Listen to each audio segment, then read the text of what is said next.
একটা ভুল ট্রেনে উঠে এক ভুল মেয়ের প্রেমে পড়ে যাওয়া, কিন্তু এই ভুলের মাসুল যে কত বড় হতে পারে তার কোনো ধারণাই কিন্তু আপনি রাখেন না। মেয়ের বাবা হলেন সেই এলাকার মস্ত বড় গ্যাং লিডার। আর মজার বিষয় হলো ছেলেটা তখনও জানেই না যে সে ওই মেয়েকে নয়, বরং নিজের মরণকে ভালোবেসেছে।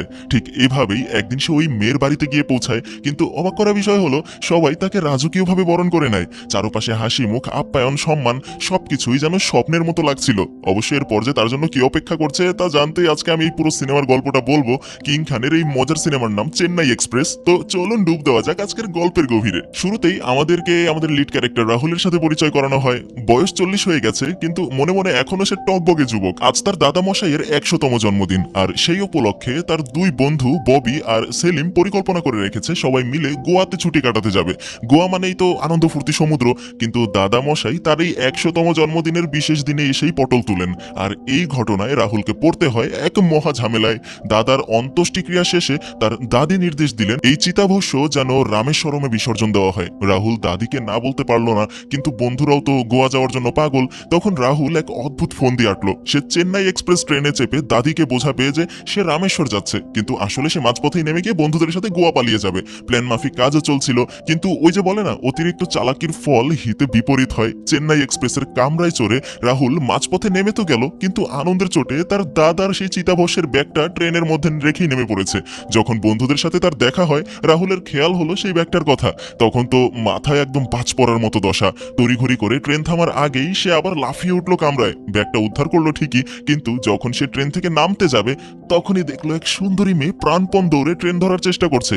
রাহুল তো আস্ত জেন্টলম্যান, সে হাত বাড়িয়ে মেয়েটাকে টেনে ট্রেনে তুললো। মেয়েটার রূপ দেখে তো রাহুল একদম মুগ্ধ, কিন্তু তখনই সে আবার একদল লোককে দেখলো যারা একইভাবে দৌড়ে ট্রেন ধরার চেষ্টা করছে। তাদের দেখেও রাহুল নিজেকে সামলাতে পারলো না, তাদেরকেও সে নিজ হাতে সাহায্য করে ট্রেনে তুললো। কিন্তু এই সাহায্যই কাল হলো রাহুলের জন্য। লোকগুলোকে তুলতে তুলতে ট্রেন এমন গতি নিল যে রাহুলের আর নামাই হলো না। অগত্যা রাহুলকে আটকা পড়তে হলো সেই চেন্নাই এক্সপ্রেস ট্রেনের মধ্যেই। আর অপরদিকে তার বন্ধুরা তো সঠিক ট্রেনে উঠে গোয়ার দিকে এগিয়ে চলেছে। ট্রেন তো একদম ছুটে চললো। রাহুল যখন বন্ধুদের ফোন করে জানালো যে সে ট্রেনের ভেতরে আটকে পড়েছে, তখন সে তার সেই সুন্দরী সহযাত্রীর গুণগান গাইতে ভুলল না। চোখগুলো মায়াবী, ঠোঁটগুলো দারুণ আকর্ষণীয়, কি রূপ তার। ওদিকে বন্ধু সেলিম মজা করে জিজ্ঞাসা করলো, তুই কি তার সামনে এসব বলছিস? রাহুল জানালো যে মেয়েটা আসলে দক্ষিণ ভারতের, হিন্দি বোঝে না, কিন্তু রাহুল কি আর জানতো বিপত্তিটা ঠিক ওখানেই। ট্রেনে মেয়েটার সাথে থাকা সেই গুন্ডারা এবং খোঁজ সেই সুন্দরী যার নাম আসলে মিনামা, তারা যে তামিল ভাষাভাষী এটা রাহুল জানতো, কিন্তু মিনামা যে দারুণ হিন্দি বুঝতে পারে তা রাহুল ভাবতেও পারেনি। রাহুলের প্রশংসাগুলো যে মিনামার কানে যাচ্ছে তা আজ করতে পেরে মেয়েটা শুধু মুচকি হাসলো। রাহুল তো এখন রোমান্টিক মুডে, সে মেয়েটাকে ইমপ্রেস করার জন্য গানও গেয়ে উঠলো, কিন্তু সে জানতো না এই অদ্ভুত পরিস্থিতির ভেতর দিয়ে তার জীবনের এক অদ্ভুত নতুন অধ্যায় শুরু হতে চলেছে। যে রাহুল নিজেকে নির্দোষ প্রমাণ করতে মরিয়া ছিল, সেখানে মিনামা তখন গানে গানেই তাকে এক চরম সতর্কবার্তা দিয়ে দিল। সে আকারে ইঙ্গিতে জানালো তার সাথে এই লোকগুলো আসলে কোনো সাধারণ সঙ্গী নয়, এরা তাকে অপহরণ করে নিয়ে যাচ্ছে। মিনামা চাইলো রাহুল যেন তার গানের ছলে তার সাথে যোগাযোগ বজায় রাখে, যাতে ওই লোকগুলোর মনে কোনো সন্দেহ না জাগে। মিনামা রাহুলকে ইশারায় টয়লেটের দিকে যেতে বলল। তার উদ্দেশ্য ছিল রাহুলের মোবাইল ফোনটা নিয়ে কোনোভাবে তার বন্ধুদের সাথে যোগাযোগ করা। ট্রেনের পেছনের দিকে গিয়ে মিনামা ফোনটা ধার চাইল ঠিকই, কিন্তু বিপত্তি বাঁধলো তখনই। মিনামার সাথে থাকা সেই হিংস্র লোকগুলো হঠাৎ হাজির হলো। রাহুলের হাত থেকে ফোনটা কেড়ে নিয়ে ট্রেনের জানালা দিয়ে বাইরে ছুড়ে ফেলে দিল। রাহুল তো রাগে অগ্নিশর্মা, তার স্বাদের মোবাইলটা, কিন্তু রাগের মাথায় সে ভুলেই গিয়েছিল যে লোকগুলোর হাতে তখন ধারালো অস্ত্র। তারা যেই না অস্ত্র বের করে রাহুলের দিকে তেড়ে এলো, রাহুল সেই 40 বছরের অভিজ্ঞতার সাহসে এক নিমিষে কর্পূরের মতো উড়ে গেল। সে ভয়ে একদম কুকড়েই গেল। ট্রেনে তখন টিটি এলেন। লোকগুলোর কাছে টিকিট নেই দেখে রাহুল ভাবলো এটাই সুযোগ। সে টিটিকে গিয়ে জানিয়ে দিল যে এই লোকগুলো সন্ত্রাসী এবং এদের কাছে অস্ত্র আছে। টিটি যখন লোকগুলোর কাছ থেকে অস্ত্র কেড়ে নিলেন, রাহুলের তো তখন আনন্দের সীমা নেই। সে ভাবলো এবার বুঝি মুক্তি মিলল, এদের এখনই পুলিশে ধরিয়ে দেওয়া যাবে। কিন্তু হায়, পরক্ষণে যা ঘটলো তা দেখে রাহুলের হৃৎপিণ্ড যেন থেমেই গেল। ওই লোকগুলো অবলীলায় সেই টিটিকেই ট্রেনের চলন্ত কামরা থেকে বাইরে ছুড়ে ফেলে দিল। রাহুল বুঝলো সে এখন এক ভয়ঙ্কর মাকড়সার জালে আটকা পড়েছে। যেহেতু সে প্রত্যক্ষদর্শী, তাই ওই লোকগুলো এখন তাকেও সাথে করে তাদের ডেরায় অর্থাৎ কোম্বান গ্রামে নিয়ে যেতে বাধ্য করলো। যাত্রাপথে রাহুল অবাক হয়ে দেখলো এক অদ্ভুত দৃশ্য। মিনামা তার পাশের সেই গুন্ডাদেরকে নির্দেশ দিচ্ছে সিট পরিবর্তন করতে, আবার পরের স্টেশনে তাদেরকেই বলছে খাবার কিনে আনতে। লোকগুলো মিনামার প্রতিটা কথা এমন ভাবে মানছে যেন সে কোনো রানী আদেশ পালন করছে। রাহুল তো বিভ্রান্ত, এরা যদি অপহরণকারী হয় তবে মিনামাকে এত সম্মান দিচ্ছে কেন? অবশেষে রহস্যটা ফাঁস হলো। মিনামা জানালো এই লোকগুলো আসলে তার বাবারই অনুগত গুন্ডা। মিনামার বাবা এই কোম্বার অঞ্চলের একজন প্রভাবশালী গ্যাংস্টার। তার বাবা জোর করে মিনামাকে টাঙ্গাওয়ালি নামের এক লোকের সাথে বিয়ে দিতে চাইছে, আর মিনামা তা মানতে নারাজ বলেই পালিয়েছিল। এই লোকগুলোকে তার বাবাই পাঠিয়েছে পাঠিয়েছে তাকে ধরে নিয়ে যাওয়ার জন্য। রাহুল তো এখন কপালে হাত দিয়ে বসে পড়লো, কোথায় সে গোয়ার সমুদ্র সৈকতে বন্ধুদের সাথে ফুর্তি করবে, আর কোথায় এখন এক গ্যাংস্টারের পারিবারিক ঝামেলার মধ্যে তার প্রাণ সংশয়। পরদিন সকালে স্টেশনে নেমে রাহুল পুলিশের কাছে গেল সাহায্যের আশায়, কিন্তু রাহুল যেটা জানতো না তা হলো এই এলাকায় মিনামার বাবার ক্ষমতা কতখানি। পুলিশ অফিসার উল্টো রাহুলের সামনেই মিনামার গুন্ডাদের সাথে হাসাহাসি করছে। মিনামা ঠান্ডা মাথায় জানালো তার বাবার এলাকায় পুলিশও কিছু করতে পারবে না। রাহুলের তখন আতঙ্কে দম বন্ধ হওয়ার মতো জোগাড়। সে মিনামাকে বলল, আমি এখানে মরতে বসেছি আর তুমি এত শান্ত। মিনামা যেন রাহুলের কথা রাখতে গিয়ে তাকে সান্ত্বনা দিল, আরে ভয় পেও না রাহুল, তুমি ঠিক থাকবে।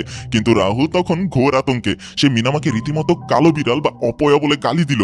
মিনামাও কম যায় না, সেও পাল্টা জবাব দিল। এই বিপরীতমুখী দুই মানুষ যাদের জীবনের উদ্দেশ্য এখন সম্পূর্ণ আলাদা, তারা যে একে অপরের জীবনকে কোনো নতুন মোড়ে নিয়ে যাবে তা এখনো অজানা। জেদ করে কোনো কাজ হবে না বুঝতে পেরে রাহুলের চোখে মুখে তখন অসহায়ত্বের ছাপ। সে মিনামাকে একান্তে ডেকে জানতে চাইল, দেখো আমি মারা যেতে চাই না, এই গুন্ডাদের হাত থেকে বাঁচার কি কোনো উপায় নেই? মিনামা, যে কিনা পরিস্থিতি সামাল দিতে ওস্তাদ, সে আত্মবিশ্বাসের সাথে বলল, উপায় অবশ্যই আছে, তবে আমার একটা কথা শুনতে হবে। আমার বাবার সামনে গিয়ে আমি যা বলবো তুমি শুধু চুপচাপ মাথা নেড়ে সম্মতি জানাবে। রাহুল তখন খড়কুটো আঁকড়ে ধরা মানুষের মতো সবকিছুতেই রাজি। ট্রেন থেকে নামার পর যখন কোম্বান গ্রামের বিশাল জনসমুদ্র এবং মিনামার বাবার দুর্গেশের মুখোমুখি হলো রাহুল, তখন পরিস্থিতি যেন সিনেমার ট্রেলারকে ছাড়িয়ে এক ভয়ঙ্কর রূপ নিল। দুর্গেশ রাহুলের দিকে তীক্ষ্ণ দৃষ্টিতে তাকালেন। মিনামা ঠিকই তার বাবাকে বুঝিয়ে দিয়েছিল যে এই রাহুলই আসলে তার প্রেমিক এবং তারা একে অপরকে বিয়ে করতে চায়। রাহুল আগে চুক্তি অনুযায়ী মাথা নাড়লো, আর সেই মাথা নাড়তেই পুরো কোম্বান গ্রামে যেন উৎসবের বন্যা বয়ে গেল। আসলে মিনামা এখানে তাদের আঞ্চলিক ভাষায় কথা বলছিল, রাহুল কিচ্ছু বুঝতে পারছিল না, এই জন্য মাথা নেড়ে যাচ্ছিল। কিন্তু এই মাথা নেড়ে যাওয়াটাই যে তার দুর্দশার কারণ হবে সেটা কল্পনাও সে করতে পারেনি। গ্রামবাসীরা রাহুলকে তাদের মাথায় করে নাচতে নাচতে দুর্গেশের বিশাল অট্টালিকার দিকে নিয়ে যেতে লাগলো। রাহুল তখনও হতভম্ব, সে ভাবলো তার কপালে হয়তো এখন বিসর্জন লেখা আছে। বাড়িতে পৌঁছানোর পর পরিস্থিতি আরো ঘোলাটে হলো। সবাই রাহুলের সাথে এমন ব্যবহার করছে যেন সে তাদের জামাই। হ্যাঁ, মিনামাই তো আসলে তাদের সাথে এরকম পরিচয় করিয়ে দিয়েছে রাহুলের। খাবার দাবার, তাদের আপ্যায়ন, সবকিছুতেই যেন উপচে পড়া ভালোবাসা। রাহুল দ্বিধায় পড়ে গেল, কেন ওরা আমাকে এত যত্ন করছে? কিন্তু রাহুলের মনে একটা খটকা থেকেই গেল। সে মনে মনে ভাবলো, গরু বা ছাগলকে কোরবানি দেওয়ার আগে তো ওদের খুব ভালো খাবার দেওয়া হয়, তাই না, যাতে মাংসটা সুস্বাদু হয়। আমার ভাগ্যেও কি সেরকমটাই লেখা? কোম্বান গ্রামে দিনগুলো কাটছে অদ্ভুত এক আতঙ্কে তার। একদিন রাহুলের সাথে দেখা হলো পাঞ্জাব থেকে আসা এক পুলিশ অফিসারের। রাহুল তো আনন্দিত, অন্তত নিজের ভাষার মানুষ পাওয়া গেছে। কিন্তু সেই পুলিশ অফিসারের কথা শুনে রাহুলের মেরুদণ্ড দিয়ে ঠান্ডা স্রোত বয়ে গেল। রাহুল জানতে চাইল, আপনি আমার নাম কি করে জানলেন? পুলিশ অফিসার নির্বিকার মুখে উত্তর দিল, আমার দায়িত্বই হলো মৃতদেহ শনাক্ত করা। মানে রাহুল যে খুব দ্রুত এই গ্রামের মাটিতে মিশে যাবে তা ওই পুলিশ অফিসারও বুঝে গেছে। এর মধ্যেই দৃশ্যে এলেন টাঙ্গাওয়ালি, যার সাথে মিনামার বিয়ে হওয়ার কথা ছিল। 7 ফুট লম্বা পাহাড়ের মতো শক্তপোক্ত এক রাক্ষসে চেহারার মানুষ। মিনামাকে বিয়ে করার জন্য উদ্গ্রীব এই টাঙ্গাওয়ালি রাহুলের সামনে এসে এক অদ্ভুত চ্যালেঞ্জ ছুড়ে দিল। সে রাহুলকে লড়াই করার জন্য ডাকলো, যিনি জিতবেন তিনি মিনামাকে বিয়ে করবেন। রাহুল তো তামিল ভাষা বোঝে না, সে ভাবলো টাঙ্গাওয়ালি হয়তো বন্ধুসুলভ কোনো আড্ডা দিচ্ছে, তাই সে বরাবরের মতো মাথা নেড়ে সম্মতি জানালো। পরে যখন পাঞ্জাবি পুলিশ অফিসার অনুবাদ করে শোনালেন যে রাহুলকে ওই পালোয়ানের সাথে মারামারি করতে হবে, তখন রাহুলের পায়ের তলার মাটি সরে গেল। 7 ফুটের এই দানবের সাথে লড়াই! রাহুল তখন বাড়ির পেছনে গিয়ে নিজের ভাগ্যকে দুষতে থাকলো। মিনামা এসে রাহুলের মাথায় ঢোকাতে চাইলো তাদের পালানোর পরিকল্পনা, কিন্তু আতঙ্ক রাহুলকে আচ্ছন্ন করে ফেলেছিল। সে মিনামার দিকে চেয়ে শুধু অদ্ভুত আচরণ করতে শুরু করলো। মিনামা তাকে নির্দেশ দিল, আরে স্বাভাবিক হও রাহুল, অন্তত মানুষের মতো আচরণ করো। রাহুল স্বাভাবিক হওয়ার প্রবল চেষ্টা করতে গিয়ে এমন সব অঙ্গভঙ্গি করতে শুরু করলো যে পুরোপুরি পাগল হয়ে গেছে সে। রাতের বেলা দুর্গেশের বাড়ির বিশাল উঠোন, শত শত মানুষের ভিড়, সবাই অপেক্ষায় টাঙ্গাবালির বিশাল মুষ্টির আঘাতে রাহুল কিভাবে আছাড় খায় তা দেখার জন্য। মিনামা চুপি চুপি রাহুলকে বলে রাখলো, লড়াইয়ের সময় সেই ইশারা দিলে যেন রাহুল পালানোর জন্য দৌড় দেয়। কিন্তু হয়তো রাহুলের কপালে অন্য কিছুই লেখা ছিল। ভিড়ের মধ্যে অতিরিক্ত উত্তেজনায় হয়তো বাঁচবো না জেনেই রাহুল লাল পানির বোতলে চুমুক দিতে শুরু করলো। লড়াইয়ের আগে সে টলমলো পায়ে মাতাল হয়ে গেল। মিনামা যখন সবকিছু গুছিয়ে মোটরসাইকেল স্টার্ট দিয়ে রাহুলের জন্য ইশারা করছে, তখন রাহুল মাতালের চূড়ান্ত পর্যায়ে। সে মিনামার সংকেত বুঝতে তো পারলোই না, উল্টো মাতাল হওয়ার সুবাদে এক অদ্ভুত বীরত্বের ভর করলো তার মাথায়। সে টলমলো পায়ে সোজা গিয়ে হাজির হলো সেই দানবীয় টাঙ্গাওয়ালির সামনে। চারপাশে শত শত মানুষের ভিড়, সবাই অপেক্ষায় এক রক্তক্ষয়ী লড়াইয়ের। অথচ রাহুল কিনা টাঙ্গাওয়ালির বিশাল শরীরটা খুঁটিয়ে খুঁটিয়ে দেখছে আর নিজের চিকন শরীরটার দিকে ইশারা করে বলছে, ভাই তোর সাইজ আর আমার সাইজ দেখ, তুই আমাকে মারবি কেন? তার চেয়ে বরং আমার এই মোটরসাইকেল চালানোর কারিশমা দেখ। রাহুল এই নাটকীয় ভঙ্গিতে সেই মোটরসাইকেলে উঠলো। লোকগুলো তখনও ভাবছে এটা হয়তো লড়াই শুরুর আগে কোনো বিশেষ মহড়া। রাহুল এক্সেলেটরে চাপ দিল আর ধোঁয়া উড়িয়ে চোখের পলকে জনসমুদ্র ভেদ করে অদৃশ্য হয়ে গেল। উপস্থিত সবাই হতবাক, কেউ বুঝে ওঠার আগেই রাহুল উধাও। মিনামা অসহায় হয়ে তাকিয়ে রইল, কারণ তার সেই পরম বন্ধু যাকে সে ভরসা করে পালানোর ছক কষেছিল, সেই কিনা তাকে একাই এখানে ফেলে রেখে পালালো। তবে রাহুলের নেশার ঘোর তখনও কাটেনি। পথে ব্যালেন্স হারিয়ে সে অচিরে আছাড় খেয়ে পড়লো রাস্তার ধুলায়। ভাগ্য সহায় ছিল, টহলরত সেই পাঞ্জাবি পুলিশ অফিসার শামশেরের নজরে পড়লো সেই অচেতন রাহুল। শামশের ভালো মানুষ, সে রাহুলকে আবার ওই বাঘের মুখে অর্থাৎ কোম্বান গ্রামে ফিরিয়ে না দিয়ে বরং নিরাপদ কোনো আস্তানায় নিয়ে গিয়ে রাখলো। পরদিন সকালে যখন রাহুলের ঘুম ভাঙলো, তার মাথা তখনও ঘুরছে। সে চোখ খুললেই দেখলো পৃথিবীটা কেমন যেন কাঁপছে। বাইরে বেরিয়ে দেখলো সে কোনো আস্তানায় নয় বরং এক বিশাল কার্গো জাহাজে আটকা পড়েছে। জাহাজটা তখন শ্রীলঙ্কার উদ্দেশ্যে রওনা দিয়েছে। জাহাজের নাবিকেরা তাকে দেখে তো তাজ্জব, কোথা থেকে এলো এই অচেনা ভারতীয়, আকাশ থেকে পড়লো নাকি? তারা তখন গোপনে ডিজেল পাচারের অবৈধ কাজে ব্যস্ত। রাহুল যে কিনা সবসময় নীতি কথা বলে, সেখানেও শুরু করলো তাদের জ্ঞান দেওয়া। ভাই এই অবৈধ কাজ করছো কেন, ধরা পড়লে তো বাস খাবে। যেন রাহুলের কথাগুলাই ছিল সেখানকার অভিশাপ। মুহূর্তের মধ্যেই কোস্ট গার্ডের জাহাজ এসে তাদেরকে ঘিরে ফেললো। সবাই গ্রেফতার হলো, রাহুলকেও নিয়ে যাওয়া হলো লকআপে। রাহুল সেখানে গিয়ে পুরো ঘটনাটা খুলে বলল। পুলিশ যখন শুনলো যে কোম্বান গ্রাম থেকে এসেছে, তারা তাকে নিয়ে আবার উল্টো পথে সেই বাঘের ডেরায় ছুটলো। দুর্গেশ আর টাঙ্গাওয়ালি রাহুলকে দেখে এমন ভাবে হাসলো যেন তারা আগে থেকেই জানতো রাহুল ফিরে আসবে। পুলিশ দুর্গেশকে জিজ্ঞাসা করলো, এই ছেলে কি তোমাদের লোক? দুর্গেশ মুচকি হেসে বলল, নিশ্চয়ই, ও তো আমাদের পরিবারেরই অংশ। পুলিশি ঝামেলা এড়াতে রাহুলকে সেখানেই ফেলে দিয়ে চলে আসা হলো। রাহুল তখন কোণঠাসা, তার পিঠ একদম দেওয়ালে ঠেসে গেছে। বেঁচে ফেরার আর কোনো পথ নেই দেখে সে এবার চরম সিদ্ধান্ত নিল। হাতে তুলে নিল এক ধারালো কাস্তে বা শাবাল, আর সেটা নিজের উপর রেখেই সে হুমকি দিল, কাছে আসবি না, নইলে কিন্তু আমি নিজেকে শেষ করে দেব। দুর্গেশ তখন তাচ্ছিলের হাসিতে বলল, কর না, তুই তো মরবি। রাহুল বুঝলো এই হুমকি এখানে খাটবে না। সে সঙ্গে সঙ্গে পোল্টি মেলে কাস্তটা তাক করলো মিনামার দিকে। মুহূর্তেই পুরো গ্রামের মানুষের অস্ত্রের নাল ঘুরে গেল রাহুলের দিকে। কিন্তু মেয়েকে হারানোর ভয়ে দুর্গেশ সবাইকে অস্ত্র নামিয়ে দিতে বাধ্য করলেন। রাহুল কোনো মতে মিনামাকে নিয়ে একটা জিপে উঠলো। শুরু হলো উত্তেজনাকর এক ধাওয়া। শহরে রাহুল জিপ চালানোর ওস্তাদ। সে আঁকাবাঁকা পাহাড়ি রাস্তায় গুন্ডাদের ধুলা খাইয়ে অনেকটা পথে গিয়ে গেল। কিন্তু দুর্ভাগ্যের নাম জিপ। ইঞ্জিন গরম হয়ে মাঝ রাস্তায় ধোঁয়া ছাড়তে শুরু করলো সেটা। রাহুল জিপ থেকে নেমে এক লাথি মারলো গাড়ির চাকায়। মিনামা উদ্বেগের সাথে জিজ্ঞাসা করলো, কি হলো, গাড়ি কি নষ্ট হয়ে গেছে? রাহুল বিরক্তির সাথে বলল, না, গাড়িটা এখন সিগারেট খেতে বিরতি নিয়েছে, মানে নষ্ট তো হয়েছে, দেখাই তো যাচ্ছে। তোর বাপের গাড়ি, তার হিন্দির মতোই জঘন্য। মিনামা তবুও আপ্রাণ চেষ্টা করলো গাড়িটাকে ডিফেন্ড করার। বলল, গাড়িটা আমাদের এতটা পথ বাঁচিয়ে এনেছে, একে অপমান করো না। কিন্তু রাহুল তো এখন চরম বিরক্ত। সে গাড়িতে আবারও লাথি মারলো, যেন গাড়ির ওপর রাগ নয় বরং এই গোলক ধাঁধায় আটকে থাকা পুরো ব্যর্থতার রাগটা সে জিপের ওপর ছাড়ছে। রাহুলের লাথিটা গাড়ির গায়ে লাগার আগেই ঘটলো এক অদ্ভুত কাণ্ড। হ্যান্ড ব্রেক ঠিক মতো না টানার খেসারত দিতে হলো তাদের। জিপটা চালু পথ বেয়ে স্বয়ংক্রিয়ভাবে গড়িয়ে সোজা গিয়ে পড়লো পাশের এক গভীর খাদে। রাহুল প্রাণপণে দৌড় দিল গাড়িটাকে আটকাতে, কিন্তু পানির তোরে জিপটা তলিয়ে গেল চোখের পলকে। শেষমেশ রাহুল শুধু জিপের একটা ভাঙ্গা বাম্পার হাতে নিয়ে হাঁপাতে হাঁপাতে ফিরে এলো মিনামার কাছে, যেন এই বাম্পারটাই এখন তাদের একমাত্র সম্বল। মিনামা তো রেগে আগুন। গাড়িটা হারানোর চেয়েও তার বেশি রাগ রাহুলের ওপর, কারণ গত রাতে সে যেভাবে মাতাল অবস্থায় মিনামাকে একা ফেলে পালিয়েছিল, সেই ক্ষোভের আগুন এখনো জ্বলছে। রাহুল কম যায় না, সে পাল্টা আক্রমণ করলো, আমার দোষ কি? তুই আমার জীবনে আসার পর থেকে আমার বিপদ পিছু ছাড়ছে না, তুই একদম একটা অপয়া। এই তর্ক বিতর্ক চরমে পৌঁছালো। দুজনের ইগো এতই বড় যে তারা সেখানে সিদ্ধান্ত নিল আর একসাথে নয়, যে যার পথে যাবে। রাহুল চললো একদিকে, মিনামা চললো অন্যদিকে। কিন্তু কিছুক্ষণ হাঁটার পরেই রাহুলের চৈতন্য ফিরল। পাহাড়ের এই অচেনা পথে সে আসলে যাবে কোথায়? তার কাছে ম্যাপ নেই, দিক নির্ণয়ের কোনো উপায় নেই, মোবাইল ফোনটাও নেই। সে অসহায় হয়ে স্থানীয় কিছু পথচারীকে জিজ্ঞাসা করতে গেল পথের ঠিকানা। কিন্তু যেই শুনলো রাহুল কোম্বান গ্রামের সেই গ্যাংস্টার দুর্গেশের শত্রু, অমনি গ্রামবাসীরা ভয় পিছু হটতে শুরু করলো। কেউ সাহস পেল না তাকে সাহায্য করার। শেষ পর্যন্ত কোনো পথ না দেখে নিজের ইগোকে বিসর্জন দিয়ে রাহুল আবার সেই পুরনো জায়গায় ফিরে এলো যেখানে তাদের বিচ্ছেদ হয়েছিল। বনের নির্জনতায় রাহুল চিৎকার করতে লাগলো মিনামার নাম ধরে। কিছুক্ষণ পরে অন্ধকার থেকে বেরিয়ে এলো মিনামা, আর তার হাসিতে যেন একটা তৃপ্তির ঝিলিক। সে জানতো রাহুল ফিরে আসবেই, কিন্তু পুরুষ মানুষের অহংকার বলে কথা। রাহুল গম্ভীর মুখে বলল, শোন, আমি মোটেও তোকে খুঁজিনি। আমি শুধু ভাবছিলাম তুই একে এত বড় বিপদসংকুল রাস্তায় কিভাবে থাকবি। ভয় পাওয়াটা তোর জন্য স্বাভাবিক, তাই আমার মনে হলো আমরা বরং একসাথেই যাই। মিনামা তার এই অহেতুক গর্বের কথা শুনে মুচকে হাসলো। দুজনে মিলে আবার যাত্রা শুরু করলো। পথ চলতে চলতে একসময় তারা পৌঁছালো বিদাম্বা নামের এক সুন্দর পাহাড়ি জনপথে। সেখানে মিনামা গ্রামের মানুষজনের সাথে কথা বলতে শুরু করলো। রাহুল তখন সতর্ক। সে মনে মনে প্রতিজ্ঞা করেছে এবার আর কোনো কিছুতে মাথা নেড়ে সম্মতি জানানো যাবে না। কিন্তু ভাগ্যের লিখন যে অন্যরকম। গ্রামবাসীরা যেই তাদের দিকে তাকালো, রাহুল আপ্রাণ চেষ্টা করলো মাথা নাড়ানোর বদলে না সূচক ভঙ্গি করতে। কিন্তু গ্রামবাসীরা যেন আগে ঠিক করে রেখেছিল তারা রাহুলের সাথে কি আচরণ করবে। মুহূর্তের মধ্যে রাহুলকে আবারও আগের মতোই মাথায় তুলে নিল তারা।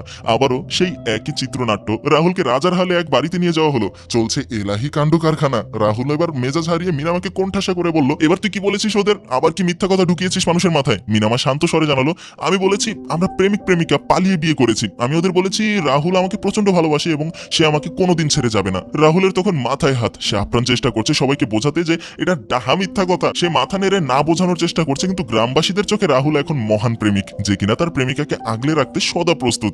রাহুলের না সূচক মাথা নাড়ানিটাকেও গ্রামবাসীরা দেখেছে এক অদ্ভুত ভালোবাসার আবেগ হিসেবে, যে সে তাকে কখনোই ছেড়ে যাবে না, এজন্য না বলছে।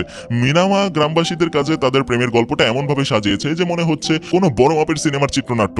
সে গড় গড় করে বলতে গেল, মিনামা এক ধনী পরিবারের রাজকন্যা, আর রাহুল কিনা সাধারণ এক এক মিষ্টি বিক্রেতা, আর সেই কারণে মিনামার গ্যাংস্টার বাবা তাদের এই অসম প্রেম মেনে নিতে পারছে না। এই অদ্ভুত মিথ্যা কথা শুনতে শুনতে রাহুল তো বাকরুদ্ধ। সে তো জানতো না মিনামা কিভাবে তার আসল পেশাটা এমন নিখুঁতভাবে আন্দাজ করলো। মিনামা নিজেই অবাক, সে তো স্রেফ মিথ্যা সাজাচ্ছিল, কিন্তু রাহুলের অকপট স্বীকারোক্তিতে সেও অপ্রস্তুত। রাহুল যে কিনা এতদিন জীবন বাঁচানোর লড়াইয়ে ছিল, সে এবার বুক ফুলিয়ে দাঁড়িয়ে গেল। তার চোখে মুখে তখন এক অদ্ভুত আত্মসম্মান। সে মিনামার দিকে চেয়ে ধীর স্থির কণ্ঠে বলল, মিষ্টি বিক্রি করি তাতে কি হয়েছে? অন্তত মিনামার বাবার মতো মানুষের রক্ত নিয়ে হোলি খেলি না তো। সততার সাথে ব্যবসা করা কি অপরাধ? রাহুলের এই সহজ সরল কিন্তু বলিষ্ঠ কথা শুনে মিনামার হাসি আর থামছে না। সে অবাক হয়ে রাহুলের দিকে তাকিয়ে ভাবছে, এই মানুষটার ভেতরে এত গভীরতা লুকিয়ে আছে। তাদের মিথ্যা সাজানো প্রেমের গল্পের মাঝখানে হঠাৎ করে যেন বাস্তবতার একটা কোমল ছোঁয়া লেগে গেল। রাহুল যে সত্যি একজন মিষ্টি বিক্রেতা, এই তথ্যটা তাদের পুরো পালানোর নাটকটাকে এক অদ্ভুত সত্যের মুখোমুখি এনে দাঁড় করিয়ে দিল। পরদিন সকালে ঘুম ভাঙতেই রাহুলের চোখ পড়ল এক অন্য দৃশ্যে। পাহাড়ের স্নিগ্ধ রোদে মিনামা গ্রামবাসীদের সাথে গল্প করছে। তাকে দেখে মনে হচ্ছে সে যেন এই গ্রামেরই একজন। রাহুলের বুকের ভেতরটা হঠাৎ করে কেমন যেন কেঁপে উঠল। এই বিপদ সংকুল যাত্রায় মিনামাকে সে কেবল কালো বিড়াল বা আপদ বলেই জানতো, কিন্তু আজ তার মাঝে এক আশ্চর্য মুগ্ধতা সে খুঁজে পেল। মিনামা হাসি মুখে রাহুলের কাছে এসে বলল, তুমি কি জানো রাহুল, এই গ্রামের এক পুরনো ঐতিহ্য আছে। যারা নতুন বিয়ে করে তাদের স্বামীরা স্ত্রীকে নিজের কোলে নিয়ে পাহাড়ের চূড়ায় অবস্থিত মন্দিরে নিয়ে যায়। এখন গ্রামবাসীরা তো তেমনটাই চাইছে। তুমি কি পারবে আমাকে নিয়ে যেতে, নাকি আমাকে মাঝপথেই ফেলে দেবে? রাহুলের ইগোতে যেন টোকা লাগলো। সে কি এতই দুর্বল? সে মুচকে এসে বলল, আমি শুধু মিষ্টি বিক্রি করি না মিনামা, আমি মানুষ হিসেবেও যথেষ্ট শক্তিশালী। তোকে কোলে তোলা তো ডাল ভাত একদম। কিন্তু কুয়াশা ঢাকা পাহাড়ে তাকিয়ে রাহুলের হাসি যেন একদম জমে গেল। কুয়াশা ভেদ করে দেখা যাচ্ছে পাহাড়ের চূড়ায় সেই প্রাচীন মন্দিরটা, যার পথটা যেন স্বর্গের সিঁড়ির মতো আকাশ ছুঁয়েছে। গ্রামবাসীরা হুই হুই করে জানালো, মন্দিরটাতে পৌঁছাতে হলে 3000 পাথরের সিঁড়ি পাড়ি দিতে হবে। রাহুল একবার মিনামার দিকে আর একবার সিঁড়িগুলোর দিকে তাকালো। শরীরটা কাঁপলেও সে পিছু হটলো না। সে মিনামাকে নিজের কোলে তুলে নিল। শুরু হলো সেই মহাকাব্যিক পথ চলা। রাহুল একটার পর একটা সিঁড়ি গুনছে, আর মিনামা তার কাঁধে মাথা রেখে স্তব্ধ হয়ে তাকিয়ে আছে রাহুলের দৃঢ়তা দেখে। সূর্য উঠছে, আগুনের মতো রোদ চামড়া পুড়ে দিচ্ছে, ঘাম ছুটছে রাহুলের শরীর বেয়ে, তবুও সে থামছে না। তার দৃষ্টি একদম স্থির। যদিও এই পুরো ব্যাপারটা একটা ভণ্ডামি আর মিথ্যা অভিনয়ের অংশ, কিন্তু রাহুল যেন নিজের অজান্তেই এই আচরণটাকে নিজের একটা লক্ষ্য বানিয়ে ফেললো। গ্রামবাসীরা অবাক হয়ে দেখছে সেই মিষ্টি বিক্রেতা কি অসম্ভব সাহসের সাথে তার প্রেমিকাকে মন্দিরের চূড়ায় পৌঁছে দিচ্ছে। রাহুল যখন শেষ সিঁড়িটা পার করে মন্দিরের চৌকাঠে পা রাখলো, তখন তার নিঃশ্বাস ভারী, শরীর অবশ, কিন্তু মনের ভেতর এক অদ্ভুত প্রশান্তি। এই 3000 সিঁড়ির প্রতিটা ধাপ যেন তাদের মিথ্যা পরিচয় আর বাস্তব সংকটের মাঝে এক অদৃশ্য সেতু বন্ধন তৈরি করে দিয়ে গেল। সে যখন মিনামাকে পরম যত্নে নিচে নামিয়ে দিল, মিনামার দৃষ্টির গভীরতায় তখন এক অদ্ভুত পরিবর্তন। এতক্ষণ সে রাহুলের উপর ভর করেছিল ঠিকই, কিন্তু প্রতিটা ধাপের সাথে যেন রাহুলের হৃদস্পন্দন সে অনুভব করছিল। এই 3000 সিঁড়ি পাড়ি দেওয়ার সময় রাহুলের নিঃশ্বাসের ওঠানামা, তার পেশির টান আর সেই হার না মানা জেদ, সবকিছুই মিনামার মনে এক গভীর ছাপ ফেলে গেল। চেন্নাই এক্সপ্রেসের সেই সাধারণ যাত্রী যে একসময় তুচ্ছ তাচ্ছিল আর ভয় নিয়ে চলতো, সে এখন মিনামার চোখে এক বীর। এই মুহূর্তে হয়তো মিনামার অবচেতন মন মেনে নিল যে তার নিয়তি এই রাহুলের সাথেই বাধা। মন্দিরের পুরোহিত যখন ধর্মীয় রীতি অনুযায়ী রাহুলের হাতে সিঁদুরের কৌটা তুলে দিলেন এবং তাকে মিনামার কপালে পরিয়ে দিতে বললেন, তখন বাতাস যেন থমকে দাঁড়িয়েছিল। এই গ্রামের প্রথা অনুযায়ী যে দম্পতি এই কঠিন পরীক্ষায় উত্তীর্ণ হয়, তাদের আত্মা নাকি পরবর্তী 7 জনম ধরে একে অপরের সাথে আবদ্ধ থাকে। মিনামা যখন দেখলো রাহুল কোনো দ্বিধা ছাড়াই তার কপালে সেই সিঁদুর লেপন করলো, তখন তার চোখের কোণে এক বিন্দু জল চলে আসলো। সে জানে এটা অভিনয়, সে জানে এটা এক অদ্ভুত পরিস্থিতির মায়া, কিন্তু সেই মুহূর্তের তীব্র আবেগ তাকে স্তব্ধ করে দিয়েছিল। বিদাম্বা গ্রামের শান্ত পরিবেশে মিনামা যেন নিজের অজান্তেই নিজেকে রাহুলের স্ত্রী হিসেবে কল্পনা করতে শুরু করেছিল। এই জীবনের নিরাপত্তা, এই গ্রামের মানুষের সরল বিশ্বাস আর রাহুলের সান্নিধ্য, সব মিলিয়ে মিনামা যেন এক স্বপ্নপুরীতে ছিল। কিন্তু এই স্বপ্নের রেশ কাটতে দেরি হলো না। যখন সে ঘরে ফিরে দেখলো রাহুল নিজের ব্যাগ গোছগাছ করছে, তখন যেন তার পৃথিবীর ভিত্তি কেঁপে উঠলো। মিনামা আর্তনাদ করে বলল, রাহুল তুমি এসব কি করছো? আমরা যদি এখন পালিয়ে যাই, এই গ্রামবাসীদের সাথে বিশ্বাসঘাতকতা করা হবে। ওরা আমাদের বিশ্বাস করেছে, আমাদের জন্য জীবন বাজি রেখেছে। রাহুলের চোখে তখন এক অদ্ভুত নির্লিপ্ততা। সে কঠোর স্বরে বলে, শোন মিনামা, এই 3000 সিঁড়ি পাড়ি দিয়েছি মানে এই নয় যে আমাদের এই নাটকটা চিরস্থায়ী হবে। আমি জানি তুই এই মিথ্যা ভালোবাসার জালে আটকে পড়েছিস, কিন্তু আমি নই। আমার লক্ষ্য এখন গোয়া, আর তোর গন্তব্য তোর বাবার সেই নরকুণ্ড কুম্বান গ্রামে। এই মিথ্যা গল্পের রেশ টানার কোনো প্রয়োজন নেই। রাহুলের কথাগুলো যেন ধারালো ছুরির মতো মিনামার বুকে বিঁধল। রাহুলের পর তার ব্যাগে থাকা দাদুর চিতাভস্যের কথা টেনে আনলো। নিজের ওপর এক তীব্র ঘৃণা নিয়ে এসে বলল, আমি কোনো মহান পুরুষ নই। আমি জানি আমি দাদুকে প্রতিশ্রুতি দিয়েছিলাম রামেশ্বরমে ছাই বিসর্জন দিব, কিন্তু আমি তা গোয়াতেই করব, কারণ আমি মানুষ হিসেবে জঘন্য, অসংবেদনশীল। তোর মতো ভালো হৃদয়ের মানুষের সাথে আমার এই ছদ্মবেশ মানায় না। তুই বরং নিজের গ্রামে চলে যা। নিজের এই অমানবিক রূপটা যেন রাহুল জেনে শুনেই তুলে ধরলো মিনামার সামনে, যাতে মিনামা তাকে ঘৃণা করে দ্রুত এখান থেকে বেরিয়ে পড়ে। রাহুল আবার সেই অনিশ্চিত পথে একা হাঁটা শুরু করলো। বিদম্বার সীমানা ছাড়িয়ে যাওয়ার পর চারপাশের ধূসর রাস্তা যেন তাকে আরো বেশি একাকিত্বের স্বাদ দিচ্ছিল। কিন্তু রাহুলের মনের গহীনে যে আগ্নেয় স্নেহগিরি জ্বলছে তাতে সে মিনামাকে প্রতি মুহূর্তে মিস করছিল। প্রতিটি পদক্ষেপে তার মনে হচ্ছিল সে নিজের জীবনের শ্রেষ্ঠ সুযোগটা হারিয়ে ফেলছে। অবশেষে নিজের জেদ আর অহংকারের পাহাড় ভেঙে রাহুল ঘুরে দাঁড়ালো। সে আবারও ফিরে এলো বিদাম্বায় মিনামার কাছে, কিন্তু এবার রাহুল একা ছিল না, তার পেছনে ছিল এক দীর্ঘ ছায়া, যার অর্থ পুরো গল্পের মোড় ঘুরিয়ে দেওয়ার মতো এক বিশাল বিপদের হাতছানি। রাহুল যখন মিনামার সামনে গিয়ে দাঁড়ালো, তার মুখমণ্ডল তখন এক অজানা আশঙ্কায় ফ্যাকাশে। তার পেছনে ধেয়ে আসছিল সাক্ষাৎ মৃত্যু, সেই 7 ফুট লম্বা পাহাড়ের মতো শক্তপোক্ত টাঙ্গাবালি, সাথে এক ঝাঁক সশস্ত্র গুন্ডা। মিনামা তখনও পাথরের মতো দাঁড়িয়ে, ঠিক যেন কোনো এক মহাকাব্যের ট্র্যাজেডির অপেক্ষায়। টাঙ্গাবালি অট্টহাসি দিয়ে এগিয়ে এলো যেন সে শিকারী, আর রাহুল মিনামা তার খাঁচায় বন্দি দুটো ইঁদুর। সে মিনামার হাত ধরে টান দিল যেন সে কোনো জড়বস্তু। কিন্তু টাঙ্গাবালি একটা জিনিস ভুলে গিয়েছিল, বিদাম্বা গ্রামের মানুষগুলো অন্য ধাঁচের। তারা অতীতে রাহুল এবং মিনামার সততার ভালোবাসার পরীক্ষায় মুগ্ধ হয়েছিল, আর এখন সেই অতিথিদের ওপর আক্রমণ দেখে তাদের রক্ত গরম হয়ে উঠল।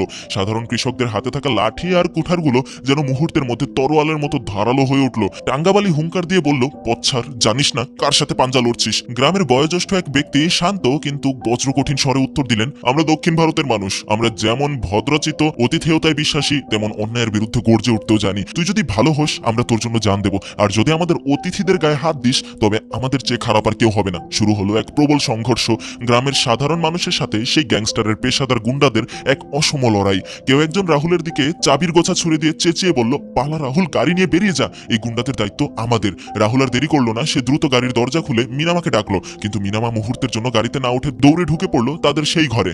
রাহুল তো রাগে দুঃখে মাথা ঘুরছে। এই তো মেয়েদের স্বভাব, বিপদের সময়ও এদের শাড়ি গয়নার নেশা যায় না। জীবনটা যে যাচ্ছে সেদিকে ভ্রুক্ষেপ নেই। সে স্টিয়ারিং এ হাত রেখে মনে মনে মিনামাকে অকথ্য ভাষায় গালি দিচ্ছিল। সে ভাবছিল মিনামা হয়তো তার দামি অলংকার বা বাপের বাড়ি থেকে আনা কোনো স্মৃতিচিহ্ন নিয়ে গেছে। পরিস্থিতি এতই উত্তপ্ত যে রাহুলের মনে হলো মিনামা আসলে নিজের পায়ে কুরুল মারছে। মাঝখানে তো সে এও ভাবলো মিনামাকে ফেলেই গাড়ি নিয়ে চম্পট দেবে, কিন্তু রাহুলের সেই মিষ্টি বিক্রেতার সুলভ হৃদয়ের ভেতরে থাকা মানুষটা তাকে সেই অমানবিক কাজ করতে বাধা দিল। গাড়িটা স্টার্ট দিয়ে রাহুল যখন বেরোনোর জন্য প্রস্তুত, ঠিক তখনই মিনামা ঘর থেকে বেরিয়ে এলো। তার হাতে কোনো গহনার বাক্স নেই, নেই কোনো দামি শাড়ি। তার দু হাতে আলতো করে ধরা রাহুলের দাদুর সেই চিতাভস্যের ছোট্ট ব্যাগটা। রাহুল স্তব্ধ হয়ে গেল। মিনামা গাড়িতে উঠেই ব্যাগটা রাহুলের কোলে রেখে দিয়ে বলল, তুই তো রাগের মাথায় এটা ভুলেই গিয়েছিলিস। দাদুর আত্মা তো রামেশ্বরমে শান্তি পাওয়ার অপেক্ষায় ছিল, আর তুই কিনা এটা গোয়ার সমুদ্রে ফেলে দিতে চেয়েছিলি। তুই দাদুকে প্রতিশ্রুতি দিয়েছিস, সেটা রাখা তোর নৈতিক দায়িত্ব। রাহুল তখন বিষয়টা নিয়ে খুবই চিন্তিত। রাহুল তখন নিজের ভুল বুঝতে পারলো। যে মানুষটা এতদিন নিজেকে একটা অসংবেদনশীল এবং খারাপ মানুষ হিসেবে দাবি করে আসছিল, মিনামা তাকে এক নিমিষে বুঝিয়ে দিল যে রাহুলের মনের গহীনেও একটা অত্যন্ত সংবেদনশীল মানুষ আছে। মিনামা কেবল নিজের জীবন বাঁচালো না, সে রাহুলের সেই ফেলে আসা দায়িত্বের ভারটাও পুনরায় তার কাঁধে তুলে দিল। রাহুল দেখলো মিনামা শুধু তার প্রেমিকার জায়গা নয়, বরং সে রাহুলের বিবেকটাকেও ফিরিয়ে দিয়েছে। গাড়িটা তীব্র গতিতে গ্রামে ধুলা উড়িয়ে বেরিয়ে গেল। পেছনে পড়ে রইল টাঙ্গাবালির গর্জন আর বিদাম্বা গ্রামের মানুষের সাহসিকতার এক চিরস্মরণীয় গল্প। রাহুল অনুভব করলো চেন্নাই এক্সপ্রেসের সেই ভ্রমণে সে শুধু পথ হারায়নি, বরং সে নিজেকে নতুন করে খুঁজে পেয়েছে। চেন্নাই এক্সপ্রেসের সেই অন্তহীন ধাওয়ার পর অবশেষে তারা এক নিরাপদ ডেরায় পৌঁছালো। টাঙ্গাবালির হাত থেকে বাঁচার পর রাহুলের জীবনের মোড়টা যেন পুরোপুরি ঘুরে গেল। সে মুম্বাই যাওয়ার জন্য ট্রেনের টিকিট কাটলো, কিন্তু কাটলো মাত্র একটা, সেটা মিনামার জন্য।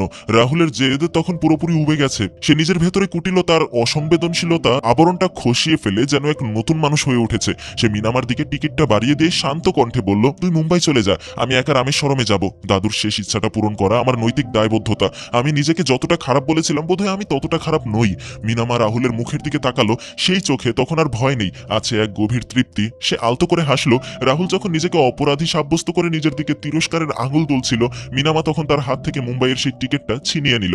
চোখের পলকে সে টিকিটটা কুচি কুচি করে ছিঁড়ে ফেললো। মিনামা ধীরস্থিরভাবে বলল, রাহুল, তুই সব বিষয়ে ঠিকই ছিলি, কিন্তু একটা জায়গায় ভুল ছিলি। তুই একা রামেশ্বরম যাবি না, আমরা দুজনে যাব। দাদুর চিতাভস্য বিসর্জন দেওয়াটা শুধু তোর দায়িত্ব নয়, এটা আমাদের দুজনের একটা নতুন শুরুর উপলক্ষ।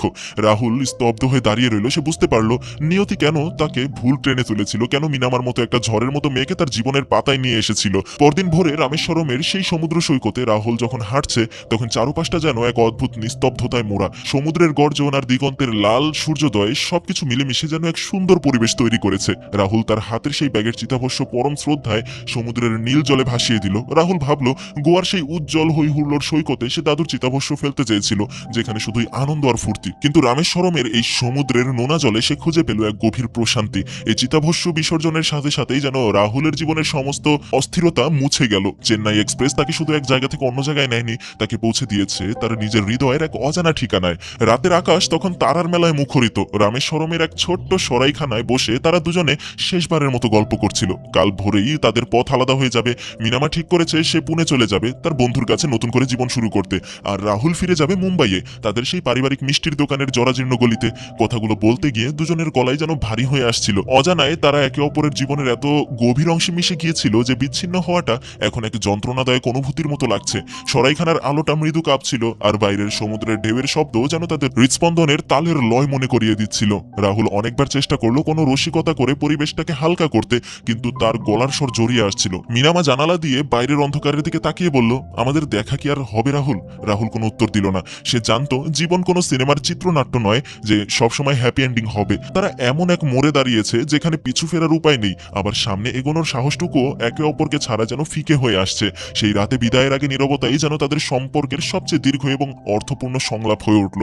তারা জানে না আগামীকালের সূর্যোদয় তাদের জন্য কি বার্তা নিয়ে আসছে, কিন্তু এই রামেশ্বরমের উপকূলে তারা যে সত্যটা খুঁজে পেয়েছে তা তাদের জীবনের প্রতিটা মুহূর্তকে নতুনভাবে আলোকিত করবে। রামেশ্বরমের সেই শেষ রাতে রাহুলের বুকের ভেতরটা তখন উত্তাল সমুদ্রের চেয়েও বেশি অস্থির। মিনামাকে পুনে পাঠানোর সিদ্ধান্তটা মুখে বললেও মনের কোথাও এক প্রবল শঙ্কা তাকে কুরে কুরে খাচ্ছিল। সে জানে এই মেয়েটা তার জীবনের সবচেয়ে বড় অ্যাডভেঞ্চার।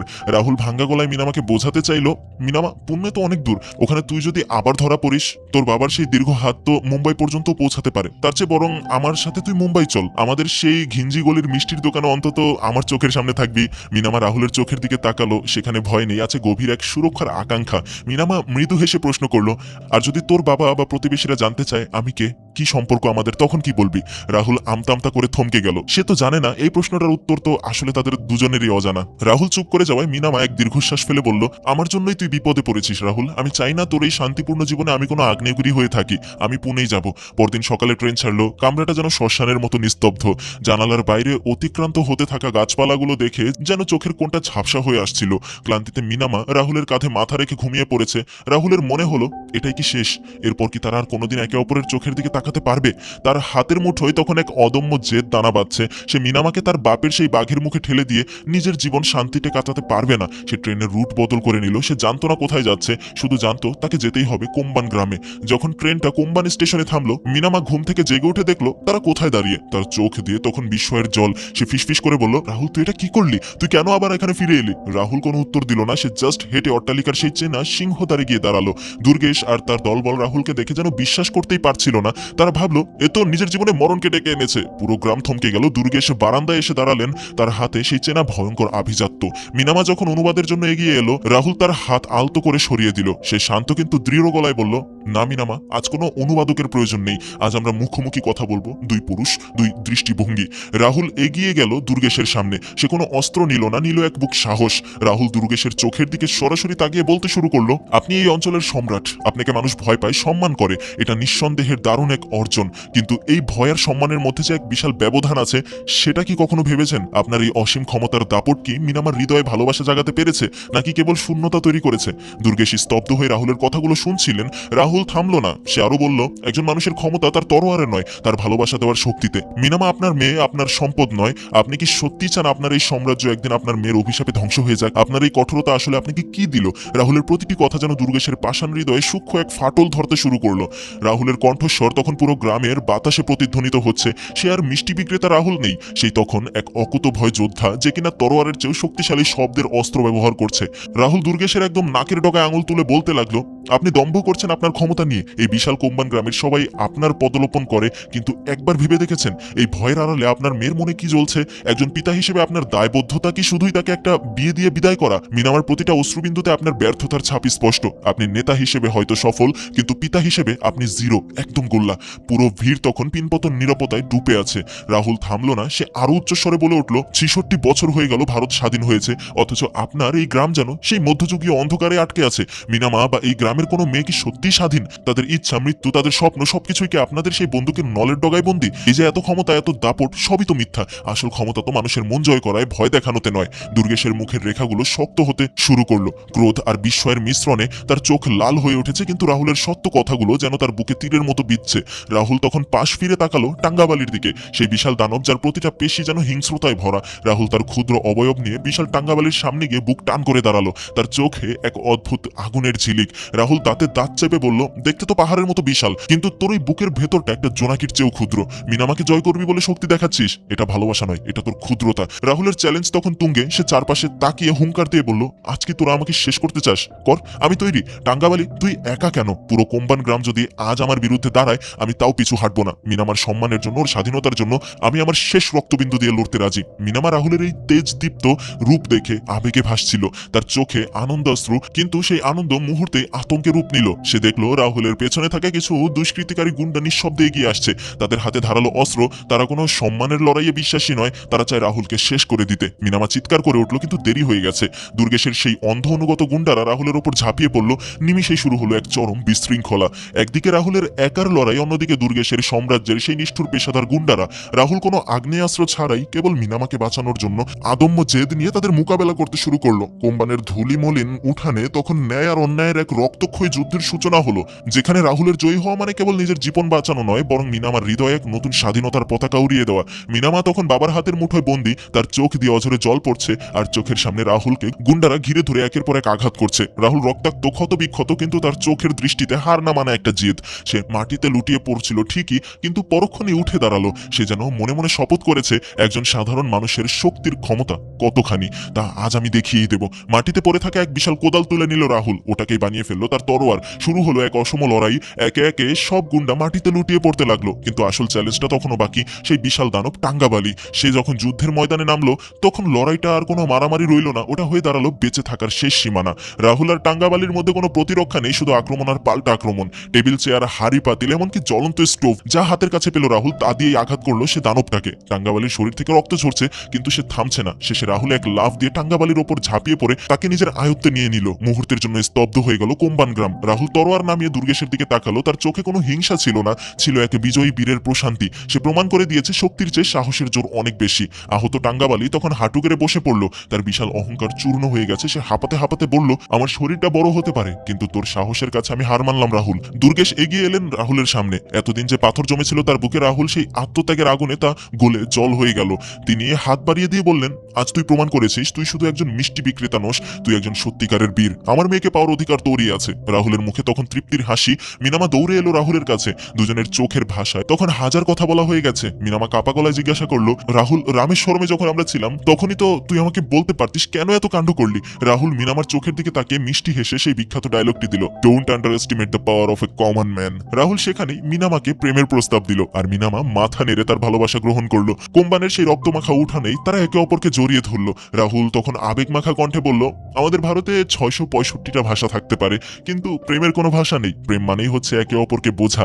দাদুর চিতাভস্য যখন রামেশ্বরমের জলে বিসর্জন দিয়েছিল রাহুল, তখনই যেন সে তার জীবনের প্রকৃত উদ্দেশ্যটা বুঝতে পেরেছিল। সেই ভুল ট্রেন, সেই ভুল গন্তব্য, সবকিছুই আসলে তাকে তার জীবনের সবচেয়ে বড় সত্যের সামনে নিয়ে এসেছিল। চেন্নাই এক্সপ্রেস তাকে শুধু একটা জায়গা থেকে অন্য জায়গায় নেয়নি, বরং তাকে শিখিয়েছে কিভাবে ভয়কে জয় করে ভালোবাসা অর্জন করতে হয়।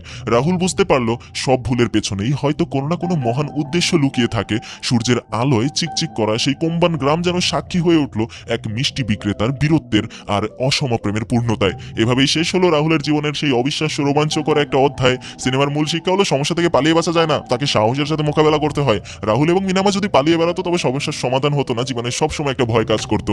জীবনের কঠিন বাস্তবতার মুখোমুখি দাঁড়িয়েই তারা কাঙ্ক্ষিত লক্ষ্যে পৌঁছাতে পেরেছে। আবার অনেক সময় ভুল পথ বা ভুল সিদ্ধান্ত আমাদের সঠিক গন্তব্যে পৌঁছে দেয়। এটাও বোঝা গেল, রাহুলের গোয়া যাওয়ার বদলে ভুল ট্রেনে চেন্নাই এক্সপ্রেসে ওঠা প্রথমে অভিশাপ মনে হলেও শেষ পর্যন্ত তাই তাকে তার জীবনের পরম প্রাপ্তি, প্রেম ও সুখের ঠিকানায় পৌঁছে দিয়েছে। তো কেমন লাগলো আজকের গল্পটা সেটা কমেন্ট করে জানাতে পারেন, আর নতুন হলে সাবস্ক্রাইব করেন। পাশাপাশি এই যে স্ক্রিনে আরো একটা ভিডিও বেশি উঠেছে, ক্লিক করে দেখা শুরু করতে পারেন।